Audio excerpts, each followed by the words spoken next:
Sorry. I just want to thank you today for your conversations and your ability to just reach so many people in this audience. I really think you hit a nerve. You did a wonderful job. I have a question about process. Where do you usually start when you're writing a poem? The beginning. Sometimes the end. Yeah, I was going to say the end. I think one of the good things that's left over, and one of the things that stay with me from performing so much, is that you're writing toward what you think is your good line, your best line. And my husband, who's a newspaper editor, would always put a big red X through the whole poem, take the last line that I thought was so great, put it back up at the top and say, okay, now write your poem. So I kind of start thinking about the way I want the reader to feel when they walk away from the poem. And then sometimes it's easier to work back up into it as opposed to working down to that moment. Sometimes my poems start with I never know where they're gonna go, but something nagging at me. It might be a word coupling, it might be a rhythm, it might be an individual word, a phrase, something I've read, and then I just kind of go at it, and draft after draft after draft, to try to, like I talked about, try to discover what it is, I'm quoting Mr. Frost, what it is I didn't know I knew, trying to discover something.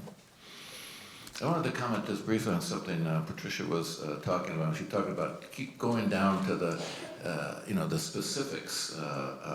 Don't write about the war, don't write about the battle, don't write just about the soldier, but even more specifically, as something Chekhov said, if you're going to write about the moon, if you want to put the moon in a story or a poem, don't have the guy look up at the moon and there's the moon. Everybody does that. Put a little piece of broken green glass in the weeds next to the road where your cart is going down the road in the tundra, taiga, and have the moon reflect off that piece of green or blue glass in the weeds, and that's how you make the reader see the moon. Again, more and more specific or different angles at something to make it be seen in a fresh way. I just thought about something too. I'm looking out here and you all look so nice and beautiful and calm, and some of you conservative. So the whole I should have warned you that I was gonna flip you all the bird. Wrong bird for that. Anyway, so if anybody, that's not how I talk. That's how skinheads talk. I just looked at everybody. I said, I just gave everybody here the finger. I see a lot of reprobates out there. I see some bums. They look so innocent all of a sudden. Any other questions? Yeah. Hi. Hello. I have a question about persona in general. Persona is is a form that I have a lot of hesitancy towards approaching, and I think my hitch in that is I feel like I'm a big advocate of people being able to tell their own stories, and so I have a concern about me as a writer entering and attempting to write a story of another person. And I'm wondering about that. Where's the bravery or the allowance to do persona? And what are the times when it's inappropriate for a particular writer to write the story of another person? That kind of... Let me answer that just briefly, because that was your subject, but some years ago I heard a Czech writer. He'd written a novel about a 15-year-old girl who was in Auschwitz from her point of view, and he was an older Czech writer. And somebody asked him how he could do that, meaning how dare you do that? Put yourself into, something. You're not a young woman, you're not Jewish, you've never been in a concentration camp. And he said, that's my job. That's what a fiction writer's job is, and poetry is another kind of fiction. So I don't think we should be afraid of trying to do that. I think it's a risk that we want to take sometimes. It's our job as writers, as artists. It's our job to do that. Yeah, I think, you know, when you think about the skinhead, it wasn't a particular, it was a type of person, you know. And I think probably more of what you're thinking about is, for instance, I've got something about Mamie Till, you know, when you have this, you know, and with that, all of my feelings as a mother who may have come flooding in. So it's not anything particular where I'm saying, and this is what made me felt, you know, or said. And also, entering the lives and telling their stories always teaches me something about myself. So it's almost like it's part of my voice too. But I know there's a line. So if there's a line that I'm starting to feel uncomfortable, like I'm appropriating too much, then that either is going to move over until, okay, this is going to be a piece of creative nonfiction where I have to do another level of research on it. But it hasn't really reached that point yet. And I think it's an individual thing that some people's lines are in different places. So you might even feel like, oh my God, I'm the farthest thing from a skinhead in the world. I can't talk, you know, it may be like that. And my line is just in a totally different place. I think that has a lot to do with it. I'm wondering, and you may have already answered the question for me, but I'm wondering if maybe the commenter, the audience member, is speaking of a fairly current piece of vernacular appropriation and worrying. To use a personal example, a friend of mine, Cheryl, said, I do want you to write this thing, talking about being outraged by the loss of so many beautiful young African-American men over the last year and not feeling as though I have the right to speak about it, because maybe I don't have the right to speak about it. Okay, so now here's a really interesting little moment, because I teach at a low residency program, and it's in Lake Tahoe. And it's a beautiful, the kind of place I never thought existed. And it's a ski resort town. It's incredibly rich and incredibly white. And so I had just come from my residency, and a lot of people wanted to have personal conferences with me, even though they weren't poets. And I said, why? And it's because it's such a difficult racial moment in this country right now, and they come to me with things like, you know, I insulted this black girl in 3rd grade, and now I want to write about it. You know, just it's just things that were coming to the surface, and it, you know, really. So I've been writing mainstream.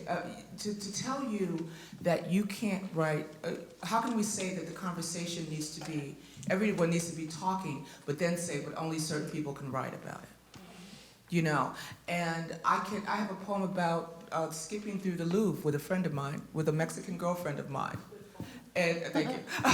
Skipping through the Louvre, and so if I can write about the Louvre, then you should be able to write about something that comes from my reality. You know, I mean, I write mainstream a lot, but that's white, because that's what mainstream is. It's things that white people are privy to and easier access to that I might not have that easy. You know, what the hell was I doing in the Louvre? Dude, I could see somebody saying that. It's like, Louvre, how did she get to Paris? How'd she get out of this country? Don't we keep tabs on them? You know? So you know, and I welcome, I want to hear, I don't want those lines to be there. I might not agree with your, you know, and I might say, oh, I suggest maybe you don't read that to a black audience yet, you know, but I need to hear that. That's the problem. We set the lines up for each other before the lines are really there, you know, and we need to write past those and then worry about the fallout later. But please, don't let anybody talk you out of doing that. Hello, my name is Deborah. I want to thank you both for being here again. And my question is, as a poetry therapist, we know how poetry heals not only the writer but the reader as well. I would like to know how that has worked in your lives, and also who your 3 heaviest influences have been, as writers or as artists. Oh, is that all you need to know, Deborah?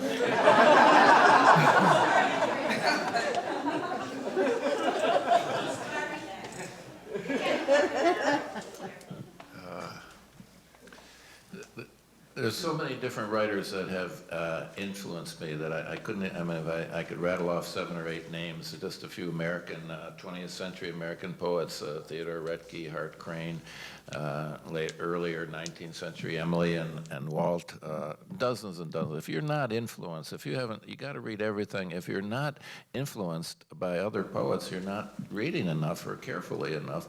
And even if you don't imitate, usually unconsciously, but every young poet, if I see a young poet and I don't hear echoes of other people sometimes in their work, then they're not reading enough. It's a natural part of learning. As far as therapy goes, any kind of, one of my subjects is man's inhumanity to woman and man. It comes up a lot that I quarrel with, and I don't know if that acts as therapy, but it allows me to quarrel with that terrible reality that takes place in thousands of different ways. So I guess you could call that therapeutic. If I had to name 3, I think it would be Gwendolyn Brooks, Stephen Dobbins, and Smokey Robinson.